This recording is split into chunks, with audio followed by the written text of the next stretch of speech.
सगळ्या गोष्टी प्रसादालयामध्ये आपण मोफत जेवण देऊ राहिले, 25 रुपये केलं पाहिजे, खरंच पेड केलं पाहिजे. तो जो पैसा वाचेल तुम्ही आमच्या मुलांच्या भविष्यासाठी खर्च करा.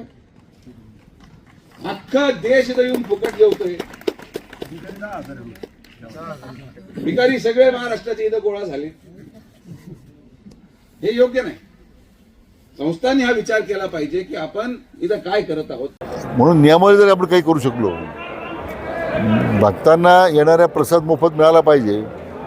आता त्या ज्या भावनेनं त्यांनी मत व्यक्त केलं तो यासाठी होता की याच्यावर नियंत्रण कोणाचं नाही आहे. सुरुवातीला म्हटलं जगण्याचा प्रत्येकाला अधिकार आहे, त्या ठिकाणी येणारे कोणी असू दे त्याला मोफत महाप्रसाद मिळालाच पाहिजे, त्यात शंका नाही आहे. पण काहीतरी नियमावली करावं लागेल, परंतु शुल्क आकारण्याची आवश्यकता नाही आहे. आणि तशा पद्धतीनं प्रशासनाने ज्या साई भक्तांच्या देणगीतून जो महाप्रसादाचं जे काम सुरू केलं आहे ते निरंतर चालू राहील. साईबाबा स्वतः अन्नदान असेल तेही करायचे, मग कुठेतरी हा मुद्दा उपस्थित झाले ना वेळे म्हणून जे शिर्डीमध्ये इतका प्रश्न गंभीर झाला पाहिजे भिक्षुकारींचा, त्यामुळे स्वाभाविक स्थानिक नागरिकांच्या प्रचंड तक्रारी होत्या. आता कुठेतरी त्या नागरिकांच्या तक्रारीला वाचा फुटली पाहिजे, तर त्या ठिकाणी म्हणून ती भूमिका डॉक्टर सुजयने मांडली. परंतु ही जे काही निःशुल्क असला पाहिजे भोजनाचा महाप्रसाद त्याबद्दल काही शंका नाही आहे. वास्तविक पाहता कोणाला भिकारी म्हणण्याचा अधिकार कोणाला दिलेला नाही. तुम्ही पाहिलं असेल आज बाबांच्या समोर जो भाविक भक्त उभा राहतो तो भाविक असतो. बाबांच्या दरबारात आलेला प्रत्येक हा भाविक साधू संत हा भाविक असतो. आणि राहिला प्रश्न अन्नदानाचा प्रश्न, ही परंपरा आज नाही सुरू केली.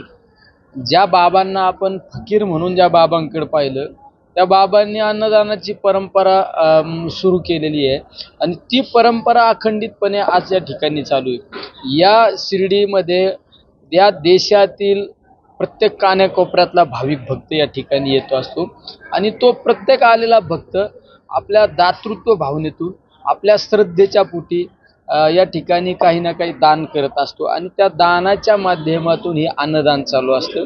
कारण आज आपल्याकडं पाहिलं तर आपण बऱ्याच वेळा एखाद्याला विचारलं तर अन्नदान हे सर्वश्रेष्ठ दान असतं. त्यामुळं प्रत्येक आलेला भक्त या ठिकाणी काही ना काही दानरूपी दान देत असतो. आणि शेवट ही परंपरा आज आपण सुरू नाही केलेली, ही परंपरा बाबांनी सुरू केलेली आहे.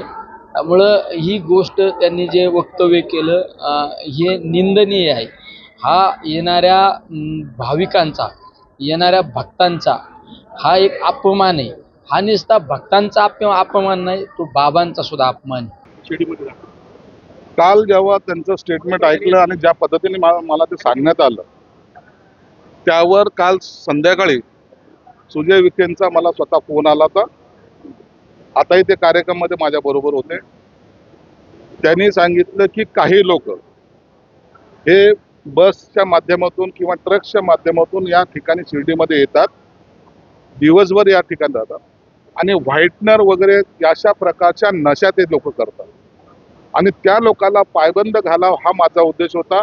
भाविकाचं कोणतंही मन दुखवण्याचा माझा हेतू नव्हता असं त्यांनी स्पष्टपणे मला सांगितल्यामुळं मला वाटतं साई भक्तांचा अपमान करणं हा त्यांचा हेतू नसावा आणि नसेलच. म्हणून या ठिकाणी जे व्हाईटनर लावून येणाऱ्या भक्तांना जे त्रास देतात किंवा येणाऱ्या तिथं असलेल्या लोकांना जो काही उद्रेक त्या ठिकाणी ते करायचा प्रयत्न करतात, यावर खऱ्या अर्थानं पोलिसांनी आता लक्ष दिलं पाहिजे. शिर्डी साई संस्थानमध्ये वार्षिक उत्पन्न साधारण 850 कोटी रुपयाचं आहे असं माध्यमांमधून कळतं. काल परवापर्यंत 10 रुपये कुपनवर मिळणारं जेवण हे देणगी वाढल्यामुळे मोफत झालं. याच्यामध्ये विखे पाटलांचा पोटशूळ उठण्याचं काहीच कारण नाही.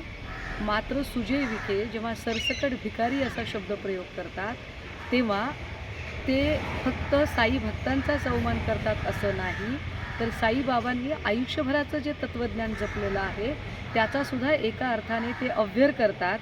संस्थानाने शिक्षणासाठी खर्च केला पाहिजे असं तत्त्वज्ञान पाजळणाऱ्या सुजय विखेंना आमचा प्रश्न आहे की प्रवरा ग्रामीण शिक्षण संस्था आणि पद्मश्री विखे पाटील शिक्षण संस्थेअंतर्गत जे तुमचे असंख्य युनिट चालतात त्यातल्या कुठल्या युनिटमध्ये तुम्ही आत्तापर्यंत गरजू आणि गरीब मुलांच्यासाठी मोफत शिक्षण व्यवस्था सुरू केली आहे.